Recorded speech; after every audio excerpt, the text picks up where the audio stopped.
નમસ્કાર મિત્રો, ફરી એકવાર આજથી આગામી 2 દિવસ ભારેથી અતિ ભારે વરસાદના નવા રાઉન્ડ માટે તૈયાર થઈ જાય. મિત્રો, બંગાળની ખાડી બાદ હવે આપણો અરબી સમુદ્ર પણ સક્રિય થઈ ગયો છે, જેના કારણે આગામી 5 થી 6 દિવસ ફરી એકવાર મેઘરાજા ગાજવીજ સાથે ગુજરાતને ગમરોળવાના છે. તોફાની વરસાદની આગાહી કરાઈ છે. મિત્રો, આગામી 12 કલાક દરમિયાન સાવધાન રહેવાની જરૂર છે.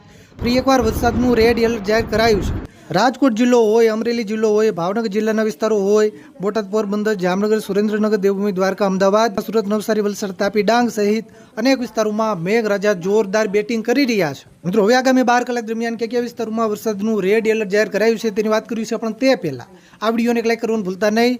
આવી જ રીતે આખું ચોમાસું વરસાદના સમાચાર સૌથી પહેલા જોવા માટે આપણી આ ચેનલને ખાસ સબસ્ક્રાઇબ કરવાનું પણ ભૂલતા નહીં. તો મિત્રો, ખાસ સમજો મિત્રો, પહેલાં આપણે દક્ષિણ ગુજરાતના વિસ્તારોથી શરૂઆત કરીએ. મિત્રો, દક્ષિણ ગુજરાતમાં આગામી 12 કલાક દરમિયાન ખાસ કરીને વલસાડ જિલ્લામાં ઓરેન્જ એલર્ટ જાહેર કરાયું છે.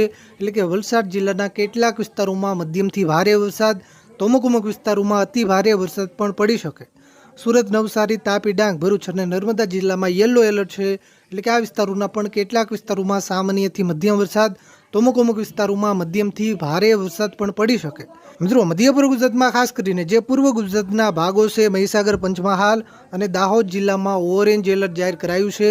એટલે કે આગામી 12 કલાક દરમિયાન આ વિસ્તારોમાં મધ્યમથી ભારે વરસાદ, અમુક વિસ્તારોમાં અતિ ભારે સુધીનો વરસાદ પણ પડી શકે.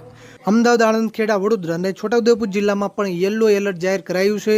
એટલે કે આ વિસ્તારોના પણ કેટલાક વિસ્તારોમાં સામાન્યથી મધ્યમ વરસાદ, છૂટાછવાયા અમુક વિસ્તારોમાં મધ્યમથી ભારે વરસાદ પણ પડી શકે. મિત્રો, સૌરાષ્ટ્રના પણ મોટાભાગના વિસ્તારોમાં ધોધમાર વરસાદી માહોલ છવાયો છે. હજુ પણ આગામી 12 કલાક દરમિયાન જેમાં દેવભૂમિ, દ્વારકા જિલ્લો હોય, જામનગર જિલ્લો હોય, પોરબંદર હોય, રાજકોટ, જુનાગઢ, ગીર સોમનાથ, અમરેલી, બોટાદ અને ભાવનગર જિલ્લાના કેટલાક વિસ્તારોમાં મધ્યમથી ભારે વરસાદ, એકલ દોકલ કોઈ એવા ટૂંકા વિસ્તારો હોય ત્યાં ભારેથી પણ અતિ ભારે વરસાદ પડી શકે. મોરબી અને સુરેન્દ્રનગર જિલ્લામાં હળવાથી મધ્યમ વરસાદની આગાહી કરાઈ છે. મિત્રો, ઉત્તર ગુજરાતના બધા જ વિસ્તારોમાં વરસાદની આગાહી કરાઈ છે, જેમાં સાબરકાંઠા જિલ્લાના વિસ્તારો હોય, બનાસકાંઠા હોય, પાટણ હોય, મહેસાણા, ગાંધીનગર અને અરવલ્લી જિલ્લાના પણ કેટલાક વિસ્તારોમાં આગામી 12 થી 24 કલાક દરમિયાન હળવાથી મધ્યમ વરસાદ, કોઈ એવા ટૂંકા વિસ્તારો હોય ત્યાં મધ્યમથી ભારે વરસાદ પણ પડી શકે.